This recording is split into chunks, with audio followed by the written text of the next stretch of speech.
वैमनस्य से हुआ था द्रौपदी का जन्म। किशोरावस्था में पांचाल राज्य के राजकुमार द्रुपद और ऋषिपुत्र द्रोण ने धर्म और सैन्य कला की शिक्षा साथ में ग्रहण की। द्रोण और द्रुपद घनिष्ठ मित्र बन गए थे।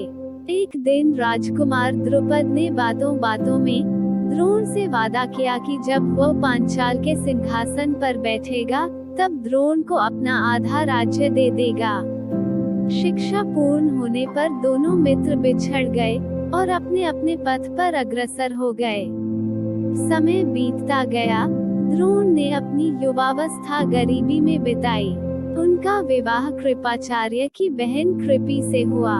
उनको एक पुत्र हुआ जिसका नाम अश्वत्थामा रखा गया। द्रोण अपनी पत्नी और पुत्र के लिए दरिद्रता से मुक्ति चाहते थे।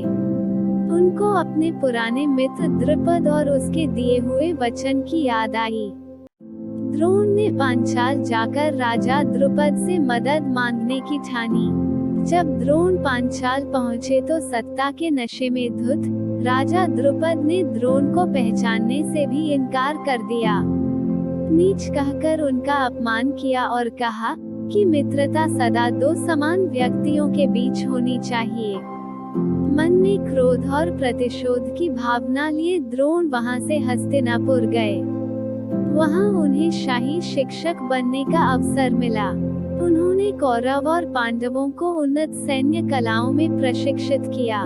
पांडवों और कौरवों की शिक्षा पूर्ण होने पर उन्होंने गुरु द्रोणाचार्य से गुरु दक्षिणा मांगने को कहा। द्रोणाचार्य ने उनसे गुरु दक्षिणा में राजा द्रुपद को बंदी बनाकर अपने समक्ष प्रस्तुत करने को कहा। पहले कौरव राजा द्रुपद को बंदी बनाने गए पर वो द्रुपद से हार गए। कौरवों के पराजित होने के बाद पांडव गए।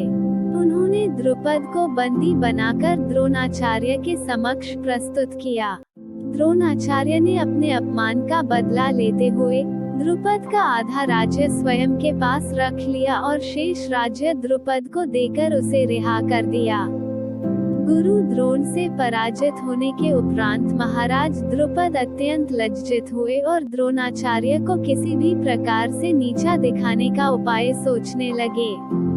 इसी चिंता में एक बार वे घूमते हुए कल्याणी नगरी के ब्राह्मणों की बस्ती में जा पहुँचे। वहां उनकी भेंट कर्मकांडी ब्राह्मण भाइयों से हुई। राजा द्रुपद ने उनकी सेवा करके उन्हें प्रसन्न कर लिया एवं उनसे द्रोणाचार्य को मारने का उपाय पूछा। उनके पूछने पर ब्राह्मण ने कहा, इसके लिए आप एक विशाल यज्ञ का आयोजन करके अग्निदेव को प्रसन्न कीजिए, जिससे कि वे आपको महान बलशाली पुत्र का वरदान दे देंगे। द्रुपद ने उनके कहे अनुसार यज्ञ करवाया। उनके यज्ञ से प्रसन्न होकर अग्निदेव ने उन्हें एक बहुत ही तेजस्वी पुत्र दिया। उसके पश्चात उसी यज्ञ कुंड से एक कन्या उत्पन्न हुई, जिसके नेत्र खिले हुए कमल के समान थे।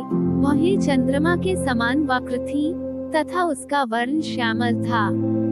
बालिका के उत्पन्न होते ही एक आकाशवाणी हुई कि इस बालिका का जन्म अधर्मियों के विनाश के हेतु हुआ है। बालक का नाम धृष्टद्युम्न एवं बालिका का नाम कृष्णा रखा गया, जो कि राजा द्रुपद की बेटी होने के कारण द्रौपदी कहलाई। इस तरह से द्रोणाचार्य और द्रुपद के आपसी वैमनस्य के कारण धृष्टद्युम्न और द्रौपदी का जन्म हुआ। आगे चलकर धृष्टद्युम्न द्रोणाचार्य का काल बना और द्रौपदी कौरवों के नाश का कारण बनी। इस तरह की अन्य कहानियाँ सुनने के लिए please like and share the story and subscribe to our channel story vendor.